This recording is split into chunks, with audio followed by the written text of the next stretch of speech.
Pues ahora una novela japonesa, se titula El quinteto de Nagasaki, de Aki Shimazaki. Esa es la autora, no la conozco de nada y no la he investigado.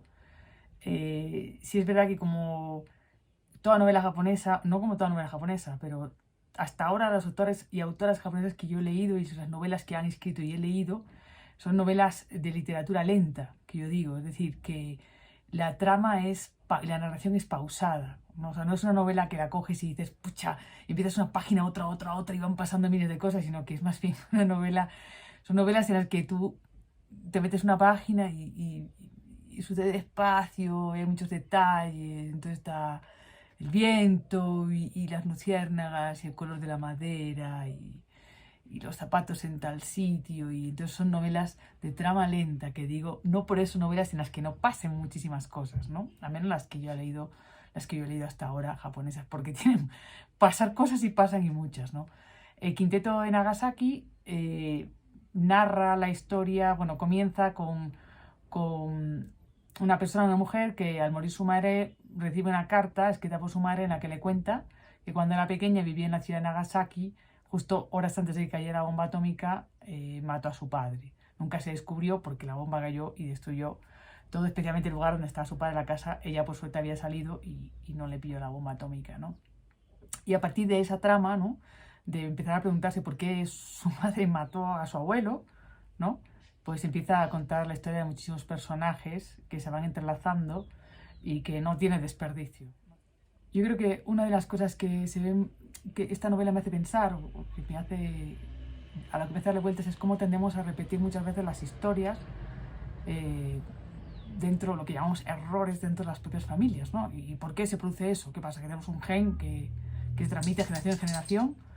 No, yo creo que más bien, por un lado, porque aprendemos formas de relacionarnos con el mundo que aprendemos de nuestros padres, eso nos lleva posiblemente muchas veces cometer los mismos errores, y por otro lado también porque los adultos tendemos a ocultar a los jóvenes, especialmente a los niños también, las partes más vergonzosas de nuestras vidas, aquellas que nos dan vergüenza, que preferíamos no haber vivido, no haber realizado, no haber ejecutado. Y las escondemos, no las contamos. Eso sí, intentamos que lo que hemos aprendido en ellas, que posiblemente sea muy importante, lo transformemos en un valor, en una lección que queremos transmitir a los más jóvenes, pero al no contarles cómo lo aprendimos, pues es muy difícil transmitir eso, ¿no? Y yo creo que eso muchas veces también lleva a que se reproduzcan a veces historias dentro de la familia que uno dice, pero hombre, todo el mismo, haciendo el mismo error generación tras generación. Pues sí, está, entre lo que aprendemos de padres a hijos y lo que tratamos de transmitir, pero no transmitimos bien porque no contamos cómo se puede evitar eso o cómo se puede hacer de otra forma, pues nada, pues ahí estamos dando vueltas a las cosas.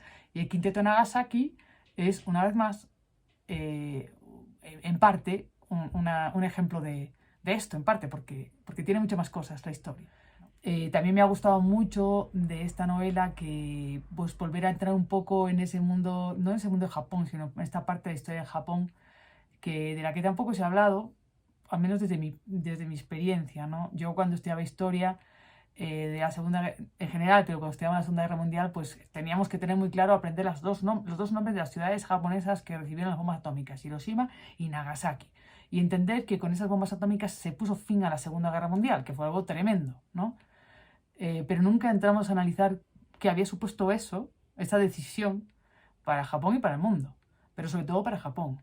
Y por qué cuando una guerra que ya estaba terminada con Japón, donde Japón estaba a días de rendirse, los americanos deciden, de todas maneras, por experimentación supongo, y por poner en marcha su poderío, pero sobre todo para probarlo, soltar dos bombas atómicas, además con materiales diferentes, plutonio y uranio, sobre dos ciudades, Hiroshima y Nagasaki, con miles y miles de muertos, ¿no? Y una destrucción tremenda. Y cómo además es esto, por haber caído Japón en el bando perdedor, esta historia no se ha reflexionado, no se ha contado, no se ha analizado. ¿Por qué mi profesor de historia nunca me preguntó qué pensaba yo de esto?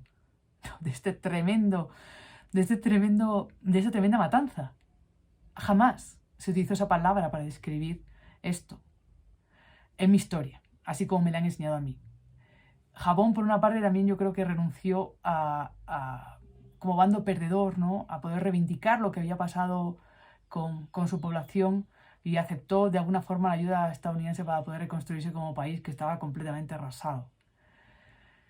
Esto no significa que los japoneses lo hubieran hecho diferente, si hubieran tenido la misma decisión que los americanos. O digo que son cosas que pasan en la humanidad y que depende de en qué lado caigas, pues la historia te la cuentan de una manera u otra y las preguntas para reflexionar son unas u otras. Una no deja de darse cuenta una vez más, tan vieja como estoy, que nunca me he preguntado lo suficiente sobre esta matanza y como esto es una reflexión aparte de la novela. La novela, como digo, merece la pena, la historia es interesante, darle vueltas a cómo los seres humanos tendemos a repetir historias y también cómo nos liamos muchas veces en tomar decisiones complejas que nos complican la vida, en parte por la ingenuidad, la falta de experiencia y en parte porque cada uno se mueve por lo que se mueve.